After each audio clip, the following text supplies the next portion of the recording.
தமிழே உயிரே வணக்கம், தமிழே உயிரே வணக்கம். தாய் பிள்ளை உறவம்மா உனக்கும் எனக்கும்.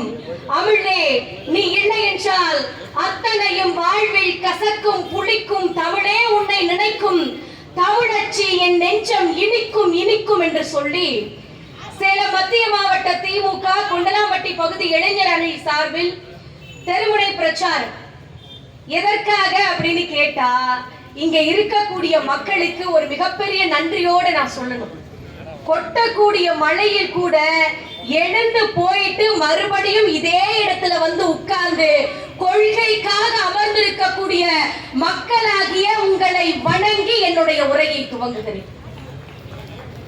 முத்தமிழறிஞர் டாக்டர் கலைஞர் அவர்களின் 102வது பிறந்த நாள் விழாவை முன்னிட்டு நாடு போற்றும் 4 ஆண்டு சாதனை விளக்க பொதுக்கூட்டத்திற்கு முன்னிலை வகித்துக் கொண்டிருக்கக்கூடிய மதிப்பிற்குரிய RP முருகன் MC கொண்டலாம்பட்டி பகுதி கழக செயலாளர் கல்வி நிலைக்குழு தலைவர் அன்னார் அவர்களே, மற்றும் வரவேற்புரை வழங்கி அமர்ந்திருக்கக்கூடிய மரியாதைக்குரிய ரமேஷ்குமார் கொண்டலாம்பட்டி பகுதி இளைஞரணி அமைப்பாளர் அன்னார் அவர்களே, மற்றும் முன்னிலை வகித்துக் கொண்டிருக்கக்கூடிய M Ashokan MC, PLP Palanisamy MC லாரி, N Palanisamy MC, S Rangasamy XMC, Kanimozhi Ganesan MC, K Gnanasekar, SP Murugesan, SR Palanisamy மற்றும் சிறப்பு அழைப்பாளர் மாங்கனி மாநகரத்தினுடைய மணிமகுடமாக திகழ்ந்து கொண்டிருக்கக்கூடிய ஜருகுமலை என்ற கிராமத்திற்கு, அந்த மலை கிராமத்து மக்கள் இருளில் கிடந்தார்கள் மின்சாரம் இல்லாமல். அப்படிப்பட்ட மக்களுக்கு அவர்களுக்காக மின்சார வசதியை செய்து கொடுத்து அவர்களுடைய வாழ்க்கையில் ஒளியேற்றி வைத்த ஒரு தலைவர் தான் நம்முடைய மாண்புமிகு சுற்றுலாத்துறை அமைச்சர் அவர்கள். இவர் இந்த சேலத்து மக்களுக்கு என்ன செய்தார் அப்படின்னு கேட்பவர்களுக்கு ஒரே ஒரு செய்தியை சொல்லுகிறேன். சேலத்துல ஒவ்வொரு சந்துகள், அந்த தெருக்கள் இருக்குது பாத்தீங்களா, இந்த தெருக்களில் இருக்கக்கூடிய கல்வெட்டுகள் சொல்லும் அவர் என்ன செய்தார் என்பதை, வரலாறு பேசும் என்பதை இந்த மேடையில் நான் பகிர்ந்து கொள்ளுகிறேன். மற்றும் இந்த நிகழ்ச்சிக்கு மாவட்ட கழக நிர்வாகிகள், மரியாதைக்குரிய மாவட்ட அவைத்தலைவர் அப்பா அவர்களே, மற்றும் மாவட்ட இளைஞரணி அமைப்பாளர் அண்ணன் அருண் பிரசன்னா அவர்களே, மற்றும் மாநகர இளைஞரணி அமைப்பாளர் ஆற்றல் மிகு கேபிள் சரவணன் அன்னார் அவர்களே, மற்றும் பகுதி கழக நிர்வாகிகள் மற்றும் நன்றியுரை வழங்க அமர்ந்திருக்கக்கூடிய அரவிந்த் குமார் அன்னார் அவர்களே, மற்றும் முத்தமிழறிஞர் டாக்டர் கலைஞரின் என் உயிரினும் மேலான அன்பு உடன்பிறப்புகள் உங்கள் அத்தனை பேரையும் வணங்கி என்னுடைய உரையை துவங்குகிறேன். திருவாரூரில் இரட்டை பிரசவம். திருவாரூரில் இரட்டை பிரசவம். ஒன்று தமிழ், மற்றொன்று அந்த தமிழை செம்மொழியாக மாற்றிய முத்தமிழ் அறிஞர் டாக்டர் கலைஞர். நம்முடைய கலைஞரை பார்த்து என்ன சொன்னார்னா, இவரெல்லாம் நாத்திகன் அப்படின்னு சொன்னவர்களுக்கு நான் ஒரே ஒரு பதிலை சொல்லுகிறேன். இன்னைக்கும் பல சங்கிகள் சொல்லிக் கொண்டிருக்கிறார்கள், திமுக அது கடவுளுக்கு எதிரான கட்சின்னு சொல்றவங்களுக்கு நான் தெளிவாக சொல்லுகிறேன், கேட்டுக்கோங்க. திமுக கடவுளுக்கு எதிரான கட்சி கிடையாது. முத்தமிழறிஞர் டாக்டர் கலைஞர் அவர்கள் 108 கோவிலுக்கு கும்பாபிஷேகம் செய்து திருவாரூரில் ஓடாத தேரை ஓட வைத்த ஒரு தானே தலைவர் என்றால் அவர்தான் முத்தமிழறிஞர் டாக்டர் கலைஞர். எத்தனை திட்டம்! உங்களுக்கு எல்லாத்துக்கும் சாய்பாபா தெரியுமா பாட்டி? பாட்டி ரொம்ப நேரமா உட்கார்ந்து இருக்கிறாங்க. சீரியலுக்கு வேற நேரம் ஆச்சு, இவ இந்த கிளி கிளிக்கிறாளே, இன்னும் எவ்வளவு நேரம் பேசி முடிப்பான்னு தெரியலையே அப்படி யோசிக்கிறீங்களா? அப்படிலாம் இல்லையாங்க.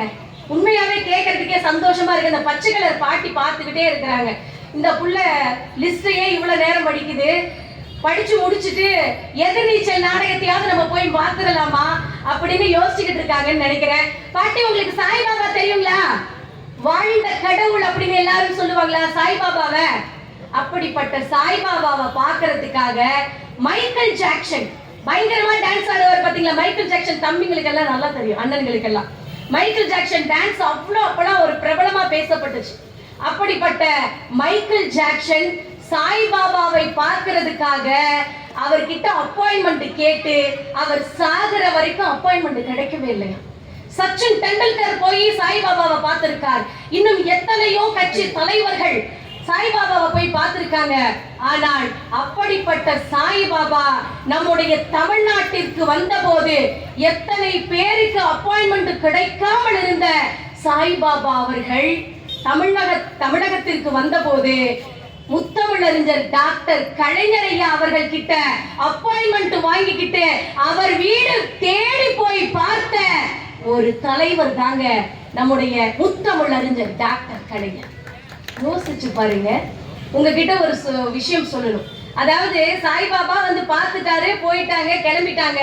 அப்போ அவரிடம் ஒருத்தர் கேட்கிறார், ஒரு பத்திரிகையாளர் கேட்கிறார், அவர் நாத்திகராச்சே, அவரை போய் நீ ஏன் பார்த்தீங்க, இதெல்லாம் நமக்கு சரியா இருக்குங்களா அப்படின்னு கேட்கும் பொழுது அவர் சொல்றாரு, அவர் நாத்திகன் யார் சொன்னது, அவர் நாத்திகன் யார் சொன்னது, இந்த தமிழகத்திற்கு கிடைத்து இருக்கக்கூடிய நவீன தமிழ்நாட்டினுடைய சிற்பி தான் முத்தமிழறிஞர் டாக்டர் கலைஞர் சொன்னார். யார்? கலைஞர் ஐயா சொன்னார். ஆனா நம்முடைய கழகத்துல மட்டும்தான் ஒரு ஸ்பெஷல் என்னன்னு கேட்டீங்கன்னா, கடைக்கோடி தொண்டனுக்கும் அந்த கட்சியினுடைய உணர்வு இருக்குங்க. கொஞ்ச நேரத்துக்கு முன்னாடி ஒரு அண்ணன் வந்து நின்னார், கலைஞர் கலைஞர் கலைஞர் சொன்னாருங்களா, சொல்லிக்கிட்டே இருப்பாரு. இந்த கூட்டம் முடிகிற வரைக்கும் அண்ணன் சொல்லிக்கிட்டே தான் இருப்பாரு. அதை வந்து நம்ம தப்பா நினைச்சுக்க கூடாது. அவர் உடலோடு உயிரோடு கலந்த ஒரு கழகம் என்பதை அந்த இடத்துல அவர் அப்பப்ப சொல்லி காமிச்சிட்டு இருக்காரு. மற்றும் இங்கே தந்தை பெரியார் இருக்காரு பாத்தீங்களா, சாமி கும்பிடாதீங்க அப்படின்னு யாரையாவது சொன்னாராக்கா? சாமி கும்பிடக்கூடாதுன்னு யாரையாவது சொன்னாரா? பச்சை கலர் அந்த அக்கா, இந்த மஞ்சள் கலர் புடவை அக்கா ரொம்ப நேரமா பார்த்துட்டு இருக்காங்க. சாமி கும்பிடக்கூடாதுன்னு யாரையுமே சொல்ல கிடையாது. கும்பிடுறஞ்சாமின்னு சொல்லக்கூடிய அடிமைத்தனத்தை ஒழிக்கணும்னு நினைத்தவர் தந்தை பெரியார். ஆனால் முத்தமிழறிஞர் டாக்டர் கலைஞர் ஐயா இருக்காரு பாத்தீங்களா, அவர் தாங்க அதை ஒழிக்கணும்னு நினைச்சு இனி அனைத்து சாதியினரும் அர்ச்சகராகணும்னு சொன்னவர் தந்தை பெரியார். ஆனால் அந்த திட்டம் நிறைவேறதுக்கு முன்னாலேயே தந்தை பெரியார் இந்த மண்ணை விட்டு மறைந்து விட்டார். அப்போதான் கலைஞர் ஐயா ஆட்சிக்கு வந்த உடனே தந்தை பெரியாரினுடைய நெஞ்சில் தைத்த முள்ளை அகற்றணுங்கிறதுக்காக அனைத்து சாதியினரையும் அர்ச்சகராக்கி அழகு பார்த்தவர் தான் முத்தமிழறிஞர் டாக்டர் கலைஞர். எத்தனை எத்தனை திட்டம். நீங்க எதுக்காக பேருந்து நிலையத்திற்கு கலைஞருடைய பேரை வைக்கிறீங்க, புதுசா ஒரு கட்டணம் கட்டினா உடனே கலைஞருடைய பேரை வைக்கிறீங்க அப்படின்னு கேட்பவர்களுக்கு நான் ஒரு பதிலை சொல்லுகிறேன். கலைஞர் என்பது வெறும் சொல் கிடையாது, அது தமிழினத்தின் அடையாளம். தமிழ்நாட்டில் இருக்கக்கூடிய ஒவ்வொரு மனிதனின் உணர்வுகளில், உள்ளங்களில், அவர்தம் இல்லங்களில் நீங்காமல் நிறைந்திருக்கக்கூடிய தன்னலமில்லாத ஒரு தலைவன் என்றால் அவர்தான் முத்தமிழறிஞர் டாக்டர் கலைஞர். பிறப்பால் அனைவரும் சமம் அப்படிங்கிற வார்த்தைக்கு இணங்க மனிதனே எடுக்கக்கூடிய அந்த கை ரிக்ஷாவை ஒழித்து அவர்களுக்கெல்லாம் இலவசமாக சைக்கிள் ரிக்ஷாவை வழங்கியவர் தான் முத்தமிழறிஞர் டாக்டர் கலைஞர். கண்ணொளி திட்டம் இருக்குது பாத்தீங்களா, இங்க நிறைய பேர் தாத்தா கண் ஆபரேஷன் பண்ணிருக்கீங்களா? இங்க யார் யாரெல்லாம் கண் ஆபரேஷன் பண்ணிருக்கீங்க கொஞ்சம் அப்படியே கை தூக்குறீங்களா? கண் ஆபரேஷன் இன்னைக்கு சாதாரணமா அரசாங்கத்துல கூட்டிட்டு போய் இலவசமா செய்கிறார்கள். ஆனா இதனுடைய வரலாறை நீங்க எல்லாருமே தெரிஞ்சுக்கணுங்க. ஏன்னா 1953ல பரமக்குடியில் நடந்த பொதுக்கூட்டத்துல முத்தமிழறிஞர் டாக்டர் கலைஞர் ஐயா அவர்கள் பேசிட்டு வந்துட்டு இருக்காரு. கார்ல வரும் பொழுது அவருடைய காரு ஒரு மயில் கல்ல மோதி விழுந்துருச்சு, விபத்தாயிடுச்சு. விபத்தான உடனே அவர் கண்ணுல இருந்து ஒரு நரம்பு கட்டாகி ரத்தம் கொட்டுதுங்க. உடனே பக்கத்துல இருக்கிற ஒரு மருத்துவமனைக்கு போறாங்க. அங்கே மருத்துவர்கள் சொல்லுகிறார்கள், நீங்க படிக்க கூடாது, எழுத கூடாது, எதையும் பார்க்க கூடாது அப்படின்னு. எத்தனை 6 மாசத்துக்கு ரொம்ப கவனிச்சு எதையும் பார்க்காதீங்க அப்படின்னு சொல்றாங்க. ஆனா கலைஞர் ஐயாவால அந்த மாதிரி எல்லாம் இருக்கவே முடியல. அப்போ ஒரு ஹோட்டல்ல ரூம் போட்டு அப்ப வந்து மணிமகுடம் அப்படிங்கிற ஒரு நாடகத்தை எழுதிக்கிட்டு இருக்கார்.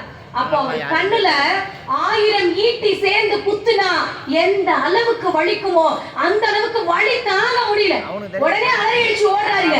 அப்பதான் அமெரிக்காவுல போய் சிகிச்சை பண்ணிட்டு வர, கண்ணு சரி பண்ணிட்டு வந்துட்டார். வந்த உடனே அவருக்கு ஒரே யோசனை, நாம வசதி இருக்கிறதுனால நாம போய் அமெரிக்காவில சிகிச்சை பெற்றுட்டு வந்துட்டோம். ஆனால் நம்மை போல நம்முடைய தமிழகத்தில் எத்தனையோ ஏழை மக்கள் கண்ணு தெரியாம பிரச்சனையில இன்னைக்கு வந்து கஷ்டப்பட்டுக்கிட்டு இருப்பாங்க. அவர்களுக்கெல்லாம் ஒரு திட்டத்தை கொண்டு வரணுங்கிறதுக்காக தான் கண்ணொளி திட்டத்தை முதலில் நம்முடைய தமிழ்நாட்டில் கொண்டு வந்தவர் தான் நம்முடைய தாழை தலைவர். இதெல்லாம் சாதாரணமா யாராலையும் யோசிக்க கூட முடியாதுங்க. நாம நல்லா இருந்தா போதும் அப்படின்னு நினைக்கிறவங்க மத்தியில மக்களுக்காக வாழ்ந்த, மக்களுக்காக சிந்தித்த, மக்களுக்காக உழைத்த ஒரு தலைவர் தான் முத்தமிழறிஞர் டாக்டர் கலைஞர். பிச்சைக்காரர்களுக்கு மறுவாழ்வு கொடுக்கணும் அப்படின்னு யாருமே யோசிக்காத ஒரு நேரத்துல கூட தொழுநோயாளிகளுக்கு அண்ணன் சொன்னாங்க, தொழுநோயாளிகள்லாம் அவ்வளவு கஷ்டத்துல இருந்தப்போ அவர்களுக்கெல்லாம் மறுவாழ்வு மையத்தை கொண்டு வந்து கொடுத்தாங்க. அவங்களுக்கெல்லாம் மறுவாழ்வு மையம் அப்படின்னா சாப்பிட்டு தூங்குறது மட்டும் கிடையாதுங்க. அவங்க சொந்த கால்ல நிக்கணுங்கிறதுக்காக சுய தொழிலை சொல்லி கொடுத்து பிச்சைக்காரர்களுடைய வாழ்க்கையிலும் சுயமரியாதையை சொல்லி கொடுத்த ஒரு தலைவர் தான் முத்தமிழறிஞர் டாக்டர் கலைஞர். இன்னைக்கு நாமெல்லாம் வயிறார சாப்பிட்டு மனசார தூங்குறோம் அப்படின்னா காரணம் என்னங்க? ரேஷன் கடையில இலவசமாக அரிசி இருக்குதா? அரிசி வழங்குறாங்களா? ஏதாவது ஒரு பண்டிகைனா வேட்டி சேலை கொடுக்கறாங்களா பாட்டி? இன்னைக்கும் அந்த நூல் சேலைக்காக பாட்டிகள் அப்படியே போய் ரேஷன் கடையில வாங்கிட்டு வந்து உடுத்திக்குவாங்க. என் பிள்ளை, என் பையன் வந்து எனக்கு புது துணி எடுத்து கொடுக்கறானோ இல்லையோ, என்னுடைய மகனாக, என்னுடைய சகோதரனாக, என்னுடைய தந்தையாக எங்களுக்காக இருக்கக்கூடிய இந்த தமிழக அரசு, திராவிட முன்னேற்ற கழக அரசு ஒவ்வொரு பண்டிகையிலையும் இலவசமா வேட்டி சேலை, ஒவ்வொரு மாசமும் இலவசமாக ரேஷன் பொருட்கள், அரிசி கொடுக்கறாங்க, குறைந்த விலையில ரேஷன் பொருட்கள் கொடுக்கறாங்க. இதையெல்லாம் முதலில் கொண்டு வந்தவர் கலைஞர் ஐயா தான். இந்த தேசத்தினுடைய தந்தை யார் தெரியுமா? மகாத்மா காந்தி. ரேஷனின் தந்தை யார் தெரியுமா? முத்தமிழறிஞர் டாக்டர் கலைஞர். ஆனா வேஷத்துக்குன்னு ஒரு தந்தை இருக்கார் தெரியுமா? வேஷம் போடுறதுக்குன்னு தமிழ்நாட்டுக்கு வந்தா ஒரு வேஷம், ஆந்திராவுக்கு போனா அங்க ஒரு வேஷம்.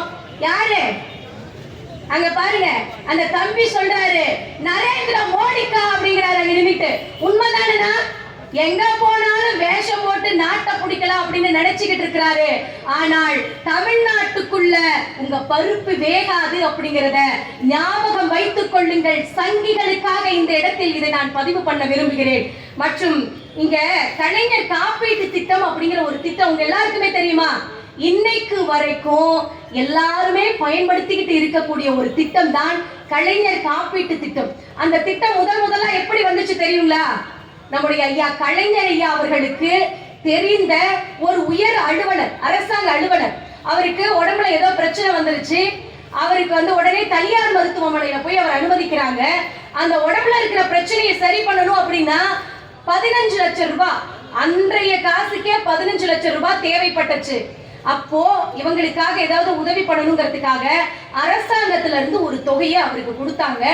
அப்ப தனியார் மருத்துவமனையில அப்போ கொடுத்துட்டு வந்த உடனே கலைஞரை யோசிக்கிறார், இப்ப வசதி இருக்குது, இவர் உயர் அதிகாரி, இவருக்கே இந்த நிலைமை அப்படின்னா என்னுடைய நாட்டில் இருக்கக்கூடிய ஏழை மக்கள் எத்தனையோ பேர் நோய்வாய்ப்படுவாங்களே, அவங்களுக்கெல்லாம் ஏதோ ஒரு திட்டத்தை கொண்டு வரணுங்கிறதுக்காகத்தான் கலைஞர் காப்பீட்டு திட்டத்தை கொண்டு வந்தார் நம்முடைய கலைஞர். இன்னைக்கு வரைக்கும் அத்தனை பேரும் அந்த திட்டத்தின் மூலமாக பயனடைந்து கொண்டுதான் இருக்கிறார்கள். 108 ஆம்புலன்ஸ் எப்படி வந்துச்சு தெரியுங்களா? ஒரு கர்ப்பிணி பெண் மலை கிராமத்துல இருந்து அரசு மருத்துவமனைக்கு வரும் பொழுது வர வழியிலேயே வயிற்றுலயே குழந்தை இறந்து போயிடுச்சு. அத அடுத்த நாள் நியூஸ் பேப்பர்ல படிக்கிறார் கலைஞர் ஐயா. அப்போ கூப்பிட்டு கேட்கிறார், என்னையா அது, மருத்துவமனைக்கு வர வழியிலே ஒரு குழந்தை வயிற்றுலயே இறந்து பிறந்திருக்கு, இதுக்கு என்ன பண்ணலாம் அப்படின்னு கேட்கும் பொழுது அவர் சொல்றாரு, ஐயா ஆந்திராவுல ஒரு திட்டம், ஒன்று ஆம்புலன்ஸ் திட்டம் கொண்டு வந்திருக்காங்க, நம்மளும் வேணா செயல்படுத்தலாமா அப்படின்னு கேட்டோன்னே அப்படியே யோசிச்சுட்டு இருக்க. உடனே ஆந்திராவுக்கு போய் அங்கே ஸ்டடி பண்ணிட்டு வாங்கன்னு ஒருத்தவங்களை படிக்க அனுப்பிச்சுட்டு அங்கிருந்து வந்த உடனே 108 திட்டத்தை தமிழ்நாட்டிற்கு அமல்படுத்தியவர் தான் முத்தமிழறிஞர் டாக்டர் கலைஞர். இன்னைக்கு கிராமங்களுக்கெல்லாம் மினி பஸ் வசதியை கொண்டு வந்தவர் கலைஞர். இலவசமா அமரர் ஊர்திங்க. வசதி இருக்கிறவங்க சாகும் போது தேர் கட்டி பூந்தேர் கட்டி அழகா கூட்டிட்டு போவாங்க. ஆனால் வசதி இல்லாதவர்கள் எப்படிங்க இருப்பாங்க? வசதி இல்லாத ரோட்ல கிடக்கக்கூடிய ஆதரவற்றோருக்கெல்லாம் யார் ஈமச்சடங்கு செய்வார்கள் என்று யோசித்துதான் அவர்களுக்காக அமரர் ஊர்தியை, அந்த வசதி சேவையை ஏற்பாடு செய்யணும்னு கொடுத்த ஒரே தலைவர் முத்தமிழறிஞர் டாக்டர் கலைஞர் தாங்க. யோசிச்சு பாருங்க, யாராவது இதெல்லாம் யோசிப்பாங்களா? யோசிச்சு பாருங்க. இந்த மாதிரி ஒரு திட்டத்தை யோசிக்க கூட முடியாமல் இருக்கக்கூடிய மனிதர்களுக்கெல்லாம் செயல்படுத்தி காட்டியவர் தான் முத்தமிழறிஞர் டாக்டர் கலைஞர். இந்தியாவிலேயே முதல் முறையாக தமிழகத்திற்கு குடிசை மாற்று வாரியத்தை கொண்டு வந்த ஒரே தலைவர் முத்தமிழறிஞர் டாக்டர் கலைஞரின். படி படி, காலையில் படி, கடும் பகல் படி, மாலை இரவு பொருள்படும் படி, பொய்யிலே கால் படி, புரட்டிலே முக்கால் படி, கற்கத்தான் வேண்டும் அப்படி, கல்லாதவன் வாழ்வதைப்படி. வாழ்க்கையில நாம படிப்படியா முன்னேறணும் அப்படின்னா அதுக்கு படிப்பு முக்கியம் அப்படிங்கறதை உணர்ந்தவர் முத்தமிழறிஞர் டாக்டர் கலைஞர். திருவள்ளுவர் அழகா ஒரு குறள் எழுதியிருக்கிறார்.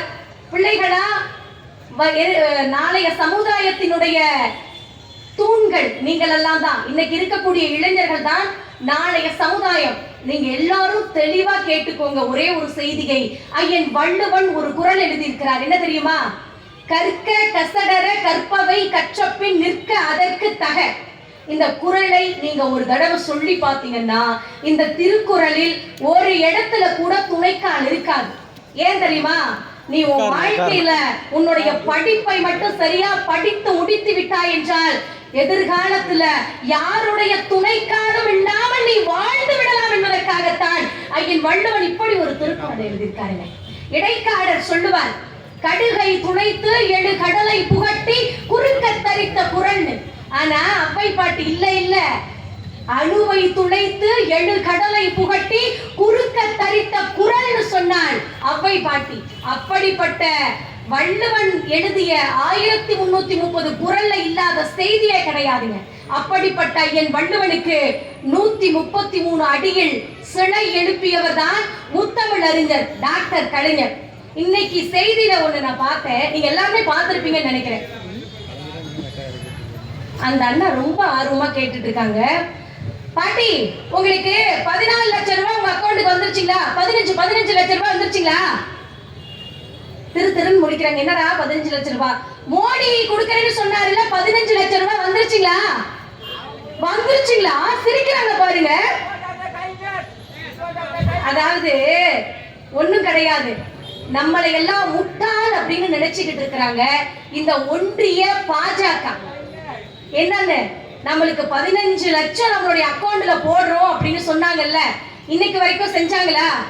மதுரையில எய்ட்ஸ் மருத்துவமனை கட்டுறோம்னு சொன்னாங்கல்ல, இன்னைக்கு வரைக்கும் செஞ்சாங்களா? நம்முடைய தமிழகத்துக்கு வரக்கூடிய ஒரு நிதி உதவியை கூட சரியாக இன்று வரைக்கும் கொடுக்காத அந்த ஒன்றிய அரசு இருக்கு பாத்தீங்களா? அந்த ஒன்றிய அரசு இன்னைக்கு வரைக்கும் நம்முடைய தமிழகத்தை அடிமைப்படுத்தணும் அப்படிங்கிறதுக்காக ஒவ்வொரு செய்தியையும் இன்னைக்கு வரைக்கும் செய்து கொண்டிருக்கிறார்கள். ஆனால் இத என்னைக்கு பல வருடங்களுக்கு முன்பே குலக்கல்வி அப்படிங்கிற ஒரு திட்டம் நம்முடைய தமிழகத்தில் இருந்தது. அப்போ நடிகர் விஜயகுமார் இருக்கார் பாத்தீங்களா?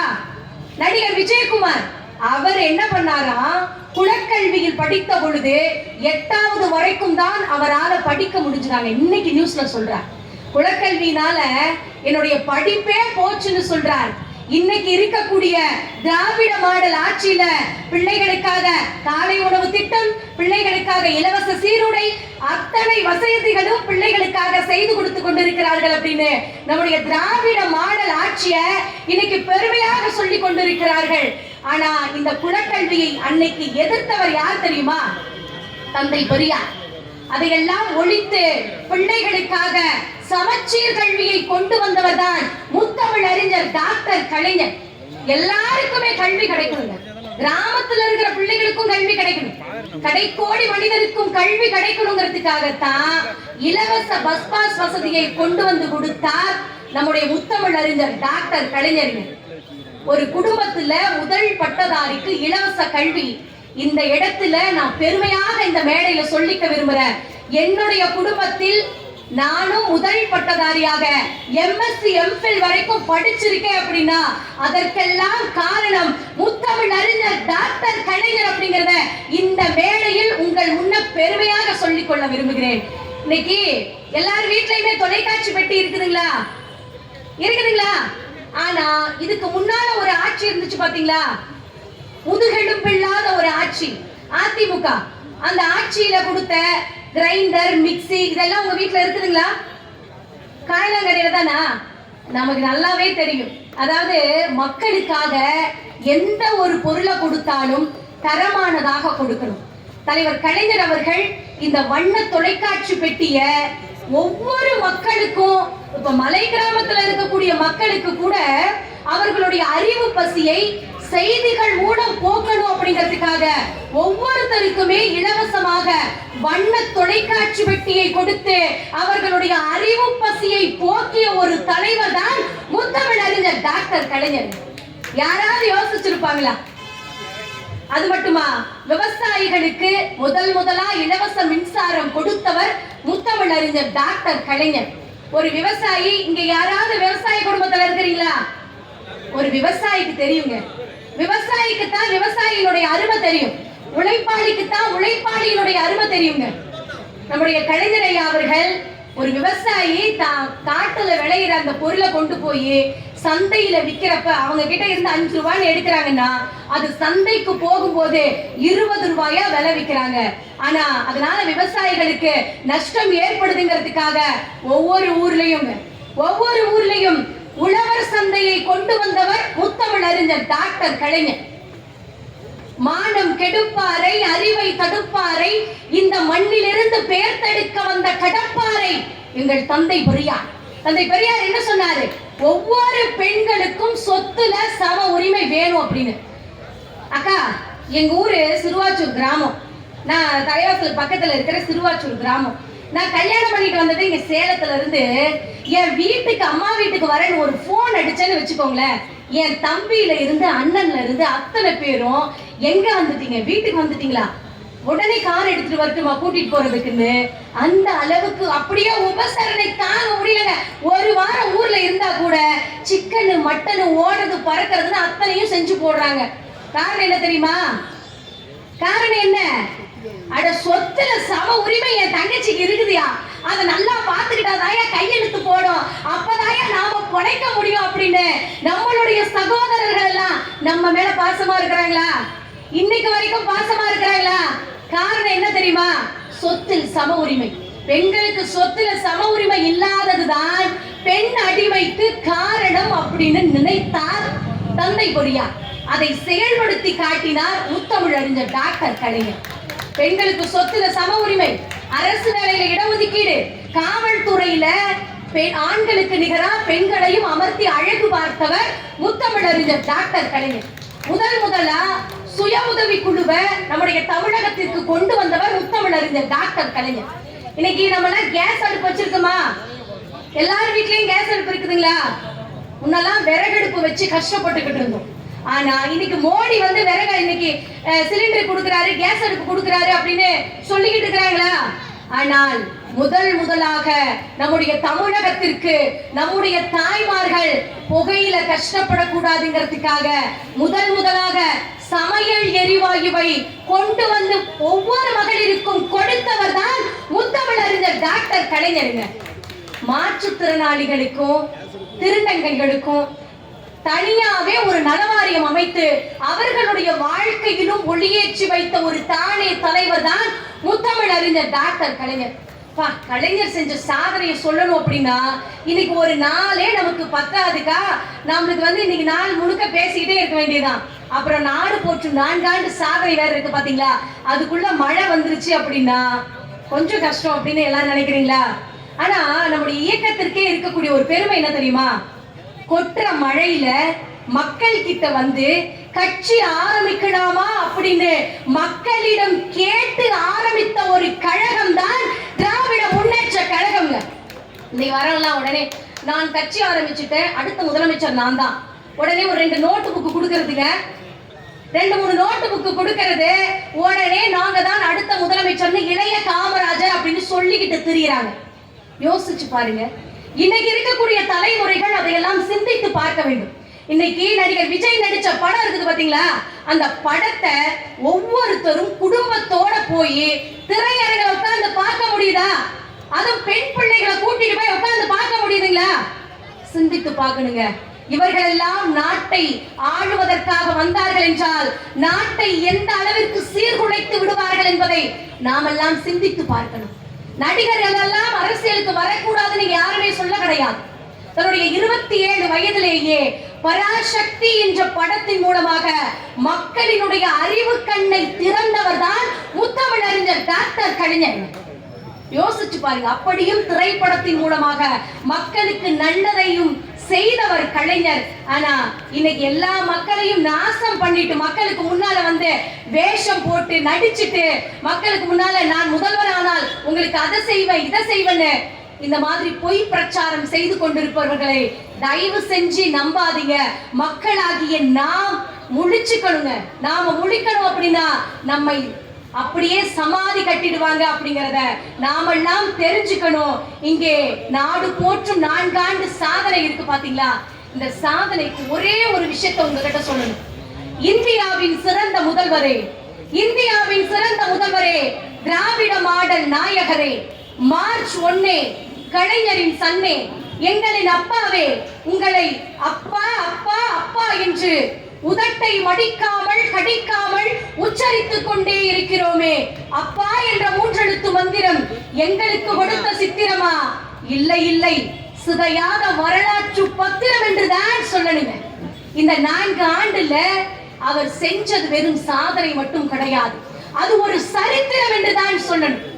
ஏன்னா யாருமே செய்ய நினைக்காத, யோசிச்சு கூட பார்த்திருக்காத ஒரு முறையை, ஒரு திட்டங்களை நம்முடைய தமிழகத்தில் அமல்படுத்தி இருக்கக்கூடிய ஒரு தலைவர் தான் நம்முடைய தளபதியார் அவர்கள் அப்படிங்கறத நாம் தெரிஞ்சுக்கணுங்க. இன்னைக்கு வரவங்க எல்லாம் அடுத்த தேர்தலை மனசுல வச்சுக்கிட்டு ஆட்சிக்கு வராங்க.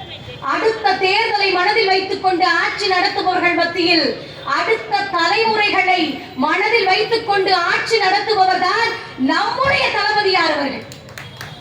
AM முதல் PM வரை ஓய்வில்லாமல் உழைத்துக் கொண்டிருக்கக்கூடிய ஒரு CM தான் நம்முடைய தளபதியார் அவர்கள். இன்னும் எத்தனை வார்த்தை அவரை பத்தி சொன்னாலும் இங்க மிகையாகாதுங்க. இவருக்கெல்லாம் கட்டம் சரியில்லை, இவரெல்லாம் அரசியலுக்கு வரமாட்டாரு அப்படின்னு ஒரு சில சங்கிகள் சொல்லிக்கிட்டு இருந்தாங்க. அப்போ முதலமைச்சராக பதவி ஏற்கிறதுக்கு வந்து அப்படியே மைக்குக்கு முன்னால நிக்கிறாருங்க. தன்னுடைய கரகரத்த குரலில் சொல்லுகிறார், உலக நாடுகளே வியந்து பாக்குது என்னடா பேச போறாங்க அப்படின்னு. அப்போ அவர் சொன்ன வார்த்தை என்ன தெரியுமா? முத்துவேல் கருணாநிதி ஸ்டாலின் எனும் நான். இந்த வார்த்தையை கேட்ட உடனே எதிரிகள் எல்லாம் அப்படியே தொடநடுங்கி போய் நிக்கிறான். என்ன போய் சொல்றான்? Stalin is more dangerous than கருணாநிதின்னு சொல்றாங்க. அது மட்டும் கிடையாதுங்க, ஒரே ஒரு செங்கல்லை வைத்து ஒன்றிய அரசை ஓட ஓட விரட்டி சனாதன எதிர்ப்பு என்ற நுழைமாறாத கொள்கையை கொண்டிருக்கக்கூடிய நம்முடைய துணை முதல்வரை பார்த்து சொல்லுகிறார்கள், Udhayanidhi is more more more dangerous than Stalin என்று சொல்லுகிறார்கள் என்றால் அந்த அளவுக்கு தமிழகத்தை ஒரு பெருஞ்சுவர் போல பாதுகாத்துக் கொண்டிருக்கக்கூடிய ஒரு இயக்கம் தான் திராவிட முன்னேற்ற கழக இயக்கம் அப்படிங்கறத நாம தெரிஞ்சுக்கணும். இந்த இடத்துல ஒரு செய்தியை சொல்லணும். தாத்தா, அங்க ஒரு தாத்தா இருந்தாரு, அவரெல்லாம் இந்த கழகத்துக்கு ரத்தம் அப்படின்னு கூட சொல்லலாம். தூங்கும் போது நீங்க யாருக்கு ஓட்டு போடுவீங்கன்னு கேட்டா கூட நான் திமுகவுக்கு தான் அப்படின்னு சொல்லுவாரு. அப்படிப்பட்ட ஒரு கடைக்கோடி தொண்டனுக்கும் நெஞ்சில் பதிந்திருக்கக்கூடிய ஒரு கட்சி தான் அது திராவிட முன்னேற்ற கழக கட்சிங்க. 13 மாநிலங்களை ஆட்சி செய்யக்கூடிய பிஜேபி இருந்து பாத்தீங்களா? 13 மாநிலங்களை ஆட்சி செய்யக்கூடிய பிஜேபிய ஒரே ஒரு மாநில கட்சி ஆட்டி வைக்குது அப்படின்னா அதுதாங்க திமுக. பயப்படுறாங்களா? திமுகங்கிற பேரை கேட்டாவே இந்த சங்கிகளுக்கெல்லாம் பயம் வருது. ஏன் தெரியுமா? ஏன் தெரியுமா? ஏனென்றால் நாமெல்லாம் சுயமரியாதைக்காரர்கள் என்பதை பார்த்து பார்த்து பயப்படுகிறார்கள் இந்த சங்கிகள். இன்னைக்கு இந்தியாவிலேயே நம்பர் 1 முதல்வர் அப்படின்னா நம்முடைய தளபதியார் அவர்கள் தாங்க. சும்மா சொல்லாதீங்க. இந்தியாவிலேயே எப்படிங்க நம்பர் 1 முதல்வர்? எதை வச்சு சொல்றீங்க? அப்படின்னு கேட்கக்கூடிய ஒரு சங்கிகளுக்கு சொல்லுகிறேன், இந்தியாவிலேயே சிறந்த முதல்வராக ஏன் நம்முடைய தளபதியார் இருக்கிறார் தெரியுமா? மகளிருக்காகவும் சமூக நீதிக்காகவும் திட்டங்கள் தீட்டுவதில் நம்பர் 1 மாநிலம் இந்தியாவிலேயே தமிழ்நாடு தாங்க. அது மட்டுமா, உணவு பாதுகாப்பு துறையில ஏற்றுமதியில அத்தனையிலும் இந்தியாவிலேயே நம்பர் 1 நம்முடைய தமிழ்நாடு. ஜவுளி பொருட்கள் ஏற்றுமதியில் இந்தியாவிலேயே நம்பர் 1. உயர்கல்வி மாணவர் சேர்க்கையில் இந்தியாவிலேயே நம்பர் 1. தொழில் துவங்க உகந்த மாநிலத்தில் இந்தியாவிலேயே நம்பர் 1. காவல்துறையில் பெண் அதிகாரிகளினுடைய எண்ணிக்கையில் இந்தியாவிலேயே நம்பர் 1.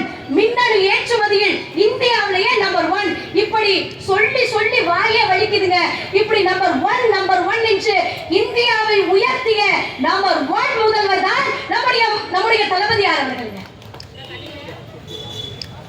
மகளிர் நலனுக்காக என்ன செஞ்சிருக்காரு? எல்லாருமே ஒரே ஒரு விஷயத்தை நாம எல்லாம் புரிஞ்சுக்கணுங்க. நீங்க விடியல் பயணம் பாட்டி இலவசமா பேருந்துல பயணம் பண்றீங்களா? ஐயோ தலையாட்டுறாங்க. முன்னெல்லாம் பிள்ளைய கட்டி கொடுத்தோம் அப்படின்னா, புள்ள ஊருக்கு போயிட்டு வரணும் அப்படின்னா, ஏப்பா ஒரு 100 ரூபாய் கொடுப்பா, பிள்ளைய போய் பார்த்துட்டு வரேன் அப்படின்னு கேட்கணுமா?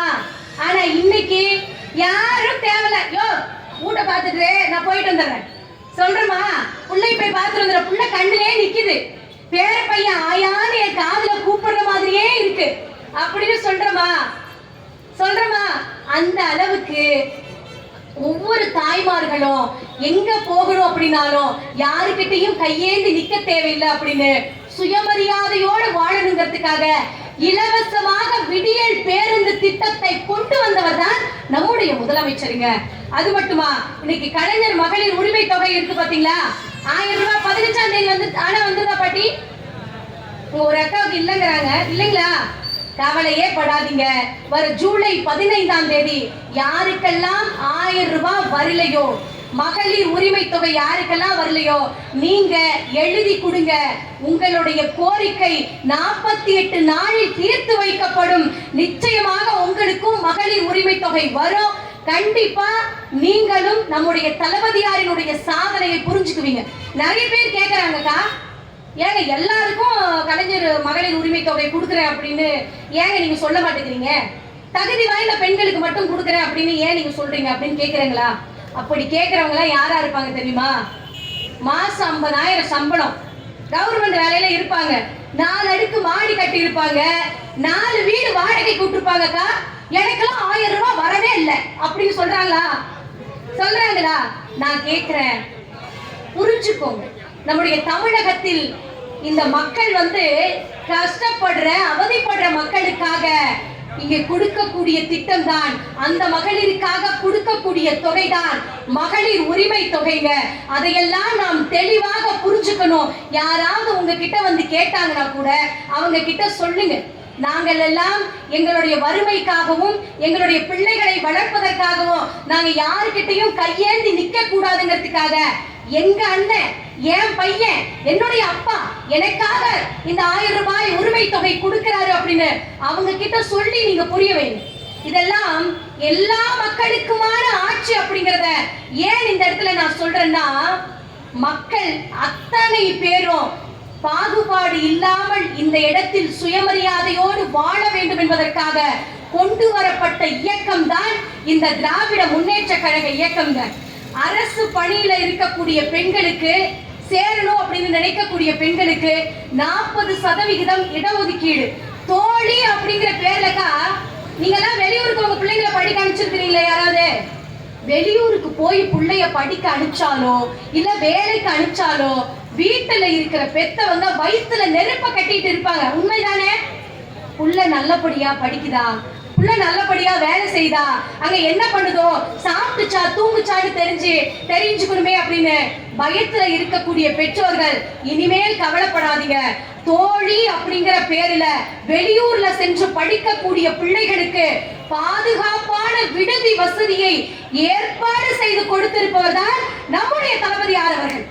ஏன்னா ஒரு தாய்க்கு தான் தன்னோட பிள்ளைக்கு எது கொடுக்கணும் எதை கொடுக்க கூடாதுன்னு தெரியும். கரெக்டாக்கா? நம்ம பிள்ளைங்களுக்கு நம்ம எப்பயுமே நல்லா தானே கொடுப்போம். இந்த மஞ்சள் சீலை கட்டியிருக்கிற அக்கா அப்படியே பார்த்துக்கிட்டு இருக்காங்க. இன்னும் முடிக்கலையே. அந்த அந்த நாடகம் என்னக்கா? சிங்க பெண்ணே. அதுக்காக இந்த புள்ள விட்டுருமான்னு தெரியலையே, இவ்வளவு நேரம் அடந்துகிட்டே இருக்குதே அப்படின்னு யோசிக்கிறீங்களா? இல்லையா, உண்மையாவே கேட்கிறப்ப சந்தோஷமா இருக்குது. ஏன்னா இவ்வளவு நேரத்துலயுங்க எத்தனையோ பேர் அவர்களுடைய வேலைக்காக போய் அலுப்பா வீட்டுல தூங்கிட்டு இருப்பாங்க. அவங்க எல்லாம் நம்ம பேசுறத வீட்டுல இருந்து மைக்ல கேட்டுட்டு தான் இருப்பாங்க. ஏன்னா இந்த மழையிலும் இந்த இடத்துல கொள்கைக்காக வந்து அமர்ந்து நாம் சொல்லுவதை கேட்டுக் கொண்டிருக்கக்கூடிய உங்களுடைய பாதத்தை மறுபடியும் ஒரு முறை நான் தொட்டு வணங்குகிறேன். இந்த இடத்துல ஒரே ஒரு விஷயத்த சொல்லணும். நீங்கள் எல்லாம் ரொம்ப ஆர்வமா கை தட்டி கேட்டுட்டு இருக்கிறீங்க. ஒரு 10,000 ரூபாய் இருந்துச்சு அப்படின்னா தங்க தட்டு வாங்கலாம். ஒரு 5,000 ரூபாய் இருந்துச்சு அப்படின்னா வெள்ளி தட்டு வாங்கலாம். ஒரு 100 ரூபாய் இருந்துச்சு அப்படின்னா அலுமினிய தட்டு வாங்கலாம். ஆனா கோடி ரூபாய் கொட்டி கொடுத்தாலும் கிடைக்காத ஒரே தட்டு உங்களுடைய கை தட்டு தாங்க. அப்பயும் கொஞ்சமா தான் கை தட்டுறீங்க. நீங்க எந்த அளவுக்கு வேகமா கை தட்டு கொடுக்குறீங்களோ அந்த அளவுக்கு சீக்கிரமா நான் முடிச்சிருவேங்க. பரவாயில்ல, அந்த அண்ணன் பேசு பேசு, நானும் கை தட்டவே இல்லை அப்படிங்கிறாரு. அந்த அளவுக்கு இந்த இந்த மேடையை பேசி அழகு பார்த்து கொண்டு பேச வைத்து அழகு பார்த்து கொண்டு இருக்கக்கூடிய மக்களுக்கு மறுபடியும் ஒரு முறை வணக்கத்தை சொல்லி, இங்க அரசு பணியில பெண்களுக்கு 40% இடஒதுக்கீடு, கர்ப்பிணி பெண்களுக்கு அந்த கர்ப்பமா இருக்கிற பிள்ளைங்க ஒரு வேலை வெட்டிக்கு போக முடியாது, சத்தான பொருளை சாப்பிடணும் அப்படின்னு எத்தனையோ பேர் கஷ்டத்துல இருந்திருப்பாங்க. அவங்களுக்கெல்லாம் இன்னைக்கு 18,000 ரூபாய் உதவித்தொகை, அதுல கொஞ்சம் பணமாவும் மீதி அவர்களுக்கெல்லாம் சத்து பொருள் ஒரு 2 கிட்ட கொடுக்குறாங்க. அந்த கிட்டுல பேரிச்சம்பழத்துல இருந்து சத்து மாவுல இருந்து அத்தனை பொருட்களையும் கொடுக்கறாங்க. கர்ப்பிணி பெண்களுக்கு 1.26 லட்சம் மக்களுக்கு மகளிருக்கு திருமண உதவித்தொகை கொடுத்திருக்காங்க. பத்திரப்பதிவில் பெண்களுக்கு 1% தள்ளுபடி கொடுத்திருக்காங்க. மாணவர்களுடைய நலனுக்காக நம்முடைய தளபதியார் அவர்கள் செஞ்சிருக்கக்கூடிய அந்த திட்டம் இருக்குது பாத்தீங்களா, இல்லம் தேடி கல்வி அப்படிங்கிற ஒரு திட்டம். கொரோனா நேரத்துல பிள்ளைங்க எல்லாம் வெளியில போய் படிக்க முடியாது அப்படிங்கிறதுக்காக ஒவ்வொருத்தருடைய வீட்டுக்குமே போய் சொல்லி கொடுக்கறதுக்காக இல்லம் தேடி கல்வி அப்படிங்கிற ஒரு திட்டத்தை கொண்டு வந்தார். முதலமைச்சருடைய காலை உணவு திட்டம் இருக்குது பாத்தீங்களா, காலை உணவு திட்டத்தை நம்ம பிள்ளைங்க எல்லாம் பயன்படுத்திட்டு இருக்காங்களாக்கா காலையில? ஆனா இந்த இடத்துல உங்ககிட்ட நான் சொன்னேனுங்க, நான் கிராமத்துல இருந்து வந்த பெண் அப்படின்னு ஃபர்ஸ்டே உங்ககிட்ட சொன்னா, தலைவாசலுக்கு பக்கத்துல இருக்கிற சிறுவாச்சூர் அப்படிங்கிற கிராமத்திலிருந்து வந்திருக்கிற அந்த கிராமத்துல பருத்தி விவசாயம் தான் அதிகமா பயிரிடப்படுவாங்க. காலையில 6 மணிக்கு காட்டுக்கு போனா சாயந்தரம் 6 மணிக்கு தான் என்னுடைய பெற்றோர்கள் வீட்டுக்கு வருவாங்க. அதனால பல நாள் நான் பள்ளிக்கூடத்திற்கு காலையில சாப்பிடாம போய் பசியோட உட்கார்ந்து படிச்சுட்டு வந்த நாட்கள் எத்தனை இருக்குது. ஆனா இன்னைக்கும் அதே சிறுவாச்சூர்ல அதே பருத்தி விவசாயம் செய்கிறார்கள். என்னுடைய தம்பிகளும் தங்கைகளும் அதே பள்ளிக்கூடத்துக்கு போய் காலை உணவு திட்டத்தை உண்டு வயிறார சாப்பிட்டு மனசார படிச்சுட்டு வர்றாங்க. அப்படின்னா அதற்கெல்லாம் வித்திட்ட இயக்கம் தானே திராவிட முன்னேற்ற கழக இயக்கம். இங்கே சூரியனே மறையாத பேரரசுன்னு உலகத்தையே கட்டி அந்த இங்கிலாந்து இருக்கு பாத்தீங்களா, இந்த இங்கிலாந்துல கூட நம்முடைய உதய சூரியனுடைய காலை உணவு திட்டத்தை அமல்படுத்தி இருக்கிறார்கள் என்றால் ஒரு விஷயத்தை நாம் எல்லாம் தெளிவாக புரிஞ்சுக்கணும். உலகத்துல வளர்ந்த நாடுகளாலும் ஏற்றுக்கொள்ளப்படும் ஒரே மாடல் என்றால் அது திராவிட மாடல் என்பதை நாமெல்லாம் இந்த இடத்துல புரிஞ்சுக்கணுங்க. இன்னைக்கு புதுமை பெண் திட்டம், தமிழ் புதல்வன் திட்டம் மூலமா மாசம் பிள்ளைகளுக்கு 1000 ரூபாய் உதவித்தொகை. நிறைய பேரு அரசாங்க பள்ளிக்கூடத்திலேயே பிள்ளைங்க படிச்சாலும் செலவுக்காவது காசு வேணும்ல தாயி, நீ போய் படினா எப்படி படிக்கிறது அப்படின்னு கேட்பாங்களா? கவலையே படாதீங்க, உங்க பிள்ளைகளுக்கு மாசம் நாங்க 1000 ரூபாய் உதவித்தொகை கொடுக்கறோன்னு ஊக்கத்தொகையாக தமிழ்நாடு அரசு இன்னைக்கு ஒவ்வொரு ஆண் பிள்ளைகளுக்கும் பெண் பிள்ளைகளுக்கும் உயர்கல்வியில போய் படிங்க, உங்களுக்கெல்லாம் 1000 ரூபாய் கொடுக்கிறேன் என்று படிக்க அனுப்பியவர் தான் நம்முடைய தளபதியார் அவர்கள். இன்னும் எத்தனை திட்டங்க, அந்த திட்டத்தெல்லாம் சொல்லிக்கிட்டே இருந்தோம் அப்படின்னா இன்னைக்கு ஒரு நாள் கூட போதாது. பள்ளிக்கு போகாத பிள்ளைகளை கண்டுபிடிக்கிறதுக்கு ஒரு செயலி. நல்லா கேட்டுக்கோங்க, ஊபியில அந்த மாநிலத்தினுடைய முதலமைச்சர் மொட்டை அடிச்சுக்கிட்டு ஒரு சாமியாரு ஒரு இடத்துக்கு போறாருங்க. 2 பிள்ளைகள் வந்து அந்த அந்த அந்த அந்த ஆளுகிட்ட பிச்சை கேட்கிறாங்க. அந்த ஆளை முதலமைச்சர் சொல்றதுக்கே நாக்கு கூசுது. ஊப்பியில அந்த மாநிலத்தினுடைய முதலமைச்சர் போய் நிக்கிறாங்க. அவர்கிட்ட 2 பிள்ளைகள் வந்து பிச்சை கேக்குது. அந்த ஆளும் பிச்சை போடுறாருங்க. நான் கேட்கிறேன், பிள்ளைகளை பிச்சை எடுப்பதற்கு ஊக்குவிக்கக்கூடிய அரசெல்லாம் வட மாநிலத்தில் இருக்கக்கூடிய சங்கிகள் பிள்ளைகள் பள்ளிக்கூடத்துக்கு வரலையா உடனே கண்டுபிடிச்சு கூட்டிட்டு வந்து படிக்க வைங்கன்னு சொன்னவர் தான் நம்முடைய தளபதியார் அவர்கள். யோசிச்சு பாருங்க, பிள்ளைகளுக்காக இன்னும் எத்தனையோ திட்டங்கள். 1ஆவதுல இருந்து 8ஆவது வரைக்கும் இருக்கிற பிள்ளைகளுக்கு எண்ணும் எழுத்தும் அப்படிங்கிற ஒரு இயக்கம். நான் முதல்வன் திட்டம் மூலமா கல்லுடைப்பவனினுடைய மகனை கலெக்டராகவும் மனம் அள்ளுபவனின் மகனை மருத்துவராகவும் மாற்றி அழகு பார்த்தவர் தான் நம்முடைய தலைவர் அவர்கள். இன்னைக்கு வினாடி வினா பேச்சு போட்டி, கட்டுரை போட்டின்னு பிள்ளைகளுக்கு விளையாட்டு போட்டின்னு அத்தனை வகையான பிள்ளைகளினுடைய சிறப்பு திறமைகள், எக்ஸ்ட்ரா கரிக்குலர் ஆக்டிவிட்டிஸ் எல்லாத்தையுமே போட்டி நடத்தி அவர்களுக்காக ஊக்குவிச்சுக்கிட்டு இருக்காங்க. இந்த இடத்தில் பெருமையாக நான் சொல்லிக் கொள்கிறேன், முதல்ல நான் ஏறிய மேடை திராவிட முன்னேற்ற கழக மேடை. 9வது படிக்கிறப்ப நான் மேடை ஏறினேங்க. இன்னைக்கு நான் பேச்சாளராக ஜொலித்துக் கொண்டிருக்கிறேன் என்றால் அதற்கெல்லாம் காரணம் திராவிட முன்னேற்ற கழகம் அப்படிங்கிறத நான் மறந்து விட மாட்டேன் என்னைக்குமே.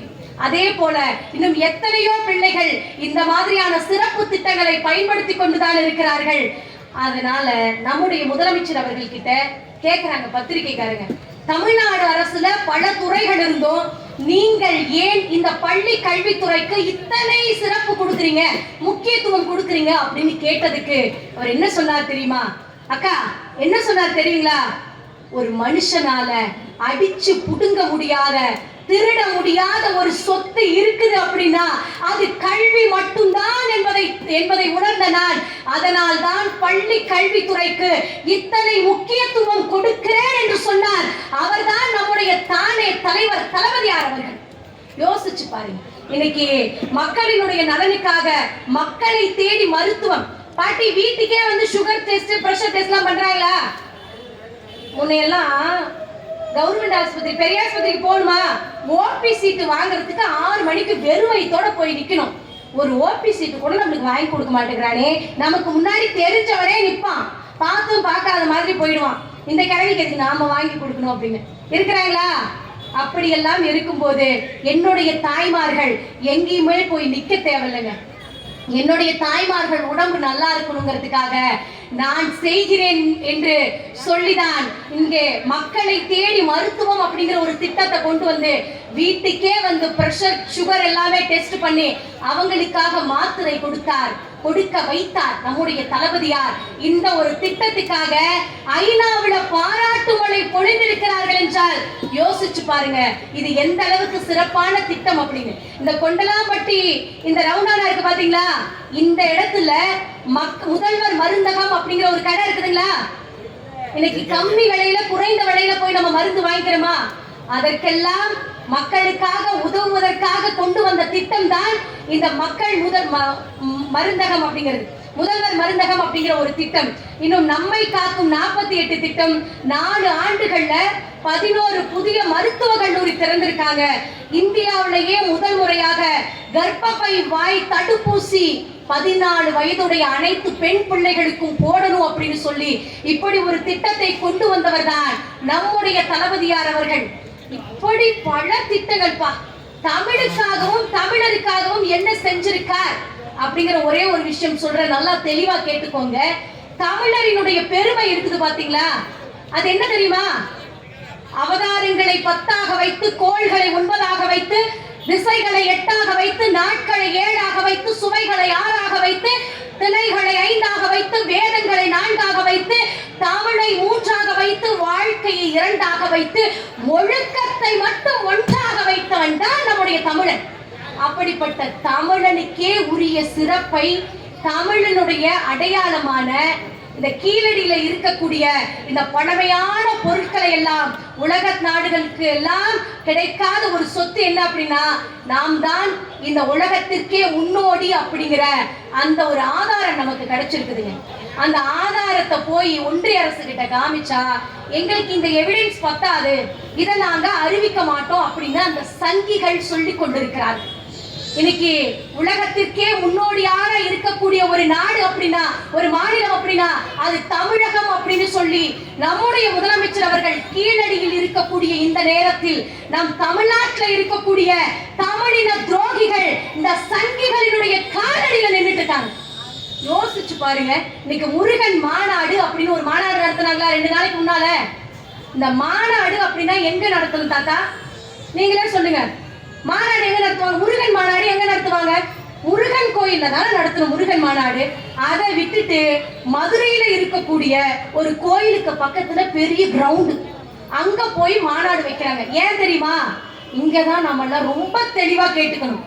இவ்வளவு நேரம் நம் தமிழ்நாடு அரசு செய்த சாதனைகளை நாம் கேட்டோம். ஆனா இப்ப நம்முடைய மானத்தை காக்க, நம்முடைய இனத்தை காக்க, நம்முடைய மண்ணை காக்க, நம்முடைய மொழியை காக்க இந்த ஒரே நிமிஷம் கேளுங்க. நான் பேசி முடிக்க போறேன்.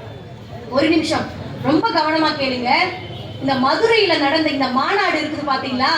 இந்த மாநாட்டுல இந்துக்களுக்கும் இஸ்லாமியர்களுக்கும் நடுவுல கலவரத்தை தூண்டி விடணும் அப்படிங்கிறதுக்காக இந்த பாஜக சங்கிகள் இந்த கூட்டம் போட்டிருக்காங்க. இதையெல்லாம் நிறைய பேர் கேட்கலாம். அது எப்படிங்க நீங்க சொல்லலாம்? முருக பக்தர்களான நாங்க தான் இந்த மாநாட்டை போட்டிருக்கோம் அப்படின்னு கேட்கலாம். அப்படி தமிழுக்கும் தமிழருக்கும் நீங்க அங்கீகாரம் கொடுக்கிற மாதிரி இருந்தா ஏங்க நீங்க தமிழ் கடவுள் முருகனுக்கு தமிழ்ல அர்ச்சனை பண்றதுக்கு எதிர்க்கிறீங்க அப்படின்னு நம்ம கேட்கணும். ஏன்னா தமிழ் கடவுள் முருகனுக்கு தமிழில் அர்ச்சனை செய்யக்கூடாது என்பது என்று முதலில் எதிர்க்கக்கூடியவர்கள் இந்த பாஜக சங்கிகள் தான். தமிழ்நாட்டுக்கு எந்த ஒரு திட்டமும் கிடைச்சிடக்கூடாது. மும்மொழி கொள்கையை இந்த ஹிந்திய நாம ஏத்துக்கல, ஹிந்தியை கொண்டு வந்து நம்ம தமிழ்நாட்டில் திணிக்கிறாங்க. இதெல்லாம் எங்களுக்கு வேணாம், எங்க தமிழனுடைய அடையாளமான தமிழ் மொழி போதும்னு சொன்னதுக்காக மும்மொழி கொள்கையை ஏத்துக்கிட்டாதான் உங்களுக்கு நாங்க நிதி உதவி கொடுப்போம் அப்படின்னு சொல்றாங்க இந்த சங்கிகள். நம்ம தமிழ்நாட்டுல இப்ப சமீபமா மழை வந்துச்சா பாட்டி? இங்கெல்லாம் தண்ணி போனுச்சா? நம்ம பக்கம் தண்ணி போறதுக்கு வாய்ப்பு இல்லைங்க. திருவண்ணாமலையில போனுச்சுங்களா தண்ணி? அவ்வளவு தண்ணி போனுச்சு.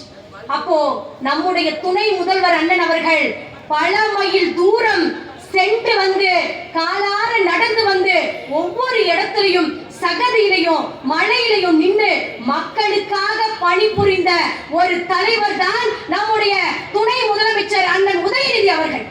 இன்னைக்கு வரைக்கும் யாருக்காவது இப்படி ஒரு எண்ணம் வந்திருக்குதா மக்களுக்கு? முதல்ல நம்முடைய கலைஞர் ஐயா அவர்கள் அப்படிதான், மக்களுக்காக எப்படிப்பட்ட கஷ்டம் இருந்தாலும் அங்க இறங்கி நின்று வேலை செய்வாருங்க. அதே மாதிரி கலைஞருடைய பேரன் அப்படிங்கறத நிரூபிக்கிற விதமாக எங்க அண்ணன் உதயநிதி அவர்கள் மக்களோடு மக்களாக நின்று பல திட்டங்களை செய்து கொண்டிருக்கிறார். இந்த இடத்துல நான் எதுக்காக சொல்றேன்னா, இந்த பேரிடர் மழை வந்துச்சு பாத்தீங்களா? இந்த மழைக்கு நாம நிதி கேட்டோம். இந்த நிதிக்காக இந்த ஒன்றிய பாஜக சங்கி அரசு என்ன தெரியுமா சொல்லுச்சு? உங்க மாநிலத்துல இருக்கக்கூடிய மக்கள் செத்து போனா நாங்க ஏன் காசு கொடுக்கணும்னு கேட்ட அரசு தான் இந்த பாஜக அரசு. நல்லா தெளிவா கேட்டுக்கோங்க. இன்னைக்கு நம்மள அவமானப்படுத்தணும் அப்படிங்கிறதுக்காக என்னென்ன விஷயங்கள் செஞ்சிருக்காங்க பாத்தீங்களா? டெல்லியில 6000 அப்பாவி தமிழர்களினுடைய வீட்டை இடிச்சு தரமட்டமாக்கி இருக்கிறாங்க. ஒடிசாவுல அந்த சிஎம்க்கு பிஏவா ஒரு தமிழன் இருக்கிறார் அப்படிங்கிறதுக்காக அந்த மாநிலம் ஒரு கேவலமான ஆட்சி செய்து கொண்டிருக்கிறது என்று அவர்களையும் விமர்சித்தவர்கள் இந்த பிஜேபி சங்கிகள். கர்நாடகாவுல ஒரு தோசை கடையில பாம் வெடிச்சதுங்களாம். எங்க ஒரு தோசை கடையில பாம் வெடிச்சதுக்கு இதற்கும் காரணம் தமிழர்கள் தான். தமிழர்கள் தீவிரவாதிகள் சொன்னது இந்த பாஜக சங்கிகள். இன்னைக்கு ஒடிசாவுல பூரி ஜெகநாத் கோவில்ல அந்த கோவிலினுடைய சாவி தமிழகத்துல இருக்குதுன்னு சொல்றான். நான் கேட்கிறேன், தமிழர்களை திருடர்கள் என்று சொல்லக்கூடிய அந்த ஆட்சி செய்து கொண்டிருப்பவர்கள் தான் இந்த பிஜேபி சங்கிகள். பள்ளிக்கூடத்துக்கு இந்த அண்ணாமலை இருக்காரு பாத்தீங்களா, ஆட்டுக்குட்டி அண்ணாமலை சொல்றாரு. என்ன சொல்றாரு? பள்ளிக்கூடத்துக்கு போகக்கூடிய பிள்ளைகள் நெத்தியில பட்டையும் கழுத்துல ருத்ராட்ச பொட்டையும் போட்டுட்டு போகணும்னு சொல்றாங்க. நான் கேட்கிறேன், பள்ளிக்கூடம் என்பது சாதி மதம் என்ற பேதம் இல்லாமல் அனைத்து பேரும் ஒற்றுமையாக படிக்கிறதுக்கு தான் பள்ளிக்கூடத்தை வச்சிருக்கிறாங்க. அங்கேயும் இவங்க போய் பட்டைய போட்டுட்டு கொட்டைய போட்டுட்டு போங்க அப்படின்னா பிள்ளைகளுக்குள்ளே இன வேறுபாடு வருமா வராதாக்கா? கணவர் வருமா? இன்னைக்கு யாராவது இந்துக்களினுடைய வீட்டுல ஒரு பண்டிகை இருந்துச்சு அப்படின்னா, நாம் பக்கத்துல முஸ்லிம் நண்பர்கள் யாராவது இருந்தாங்கன்னா அவங்களுக்கு கொண்டு போய் தீபாவளி அப்படின்னா ஒரு பலகாரம் கொடுப்போமா? அவங்க ஏதோ ஒரு பக்ரீத் அந்த மாதிரி ஒரு பண்டிகை வந்துச்சு அப்படின்னா நமக்கு பிரியாணி கொண்டு வந்து கொடுக்குறாங்களா? இப்படி எல்லாம் ஒற்றுமையாக இருக்கக்கூடிய நம்முடைய தமிழகத்துல இன கலவரத்தை தூண்டணும் அப்படிங்கிறதுக்காகத்தான், மத கலவரத்தை தூண்டணும் அப்படிங்கிறதுக்காகத்தான் இப்படி ஒரு முருகன் மாநாடையே இந்த பாஜக சங்கிகள் ஏற்பாடு செஞ்சிருக்காங்க. அதையெல்லாம் நாம புரிச்சுக்கணுங்க. தமிழக மக்களை எப்படியெல்லாம் அவமானம் பண்ண முடியுமோ வெளிநாட்டுல வெளி மாநிலத்துல அவமானம் பண்ணிடுறாங்க. ஆனா தமிழ்நாட்டுக்குன்னு வந்தா மட்டும் தமிழர்கள்ல வேஷம் போட்டுட்டு சுத்திட்டு இருக்கிறாங்க. அதனால மக்களாகிய நாம தான் கவனமா இருந்துக்கணும். முக்கியமா இதை கேளுங்க, தாய்மார்கள் எல்லாம் ரொம்ப ஆர்வமா கேட்டுட்டு இருக்கிறாங்க. அதாவது அதிமுகவினுடைய முன்னாள் அமைச்சர்கள் இருக்காங்க பாத்தீங்களா, அதாவது முன்னாள் அடிமை அமைச்சர்கள் அப்படின்னு சொன்னாதான் சரியா இருக்கும். இந்த அடிமை அமைச்சர்கள் எல்லாம் இந்த முருகன் மாநாட்டுல முன்வரிசையில உட்கார்ந்து தந்தை பெரியாரையும் பேரறிஞர் அண்ணாவையும் அவதூறா பேசிக்கிட்டு இருக்காங்க. அதை பார்த்துக்கிட்டு வாயை மூடிக்கிட்டு அமைதியா உட்கார்ந்துட்டு வராங்க. யோசிச்சு பாருங்க, அண்ணா திராவிட முன்னேற்ற கழகம் பேரறிஞர் அண்ணா சொன்னது என்ன? நான் கண்டதும் கொண்டதும் ஒரே தலைவர், அவர் தந்தை பெரியார்னு சொன்னாரா? அப்படிப்பட்ட பெரியாரையும் பேரறிஞர் அண்ணாவையும் அவமானம் செய்யக்கூடிய அந்த இடத்துல நின்றுகிட்டு வாய் பேசாம வரக்கூடிய இந்த முன்னாள் அமைச்சர்கள் நிர்வாகிகள் அத்தனை பேரும் தமிழ்நாட்டு அடமானம் வைக்கிறதுக்காக காத்து கொண்டிருக்கிறார்கள். நாமெல்லாம் விழித்துக் கொள்ள வேண்டும். நம்முடைய தமிழக மக்கள் எந்த காலத்திலையும் யாருக்கும் அடிமை கிடையாது, அடிமையாக இருக்க கூடாது என்றால் வருகின்ற 2026 நம்முடைய திராவிட முன்னேற்ற கழகம் தான் ஜெயிக்க வேண்டும் என்று கேட்டுக்கொண்டு, ஜெயிக்க வைப்பீங்களா பாட்டி? அக்கா ஜெயிக்க வைப்பீங்களா? சந்தோஷமா இருக்குதுங்க. இதே இடத்தில் 2026 வெற்றி வாகை சூடி இந்த இடத்தில் எனக்கு பேசுறதுக்கு வாய்ப்பு கொடுப்பீங்களா? சந்தோஷமாக ஞானம் கருதினும் கை கூடும் அடி நானும் அவனும் ஓர் கட்சி காலம் ஒரு நாள் சொல்லட்டும் நான் இந்த சரண்யா கடலை எரித்த தீக்குச்சி என்று விடை பெறுகிறேன். நன்றி, வணக்கம்.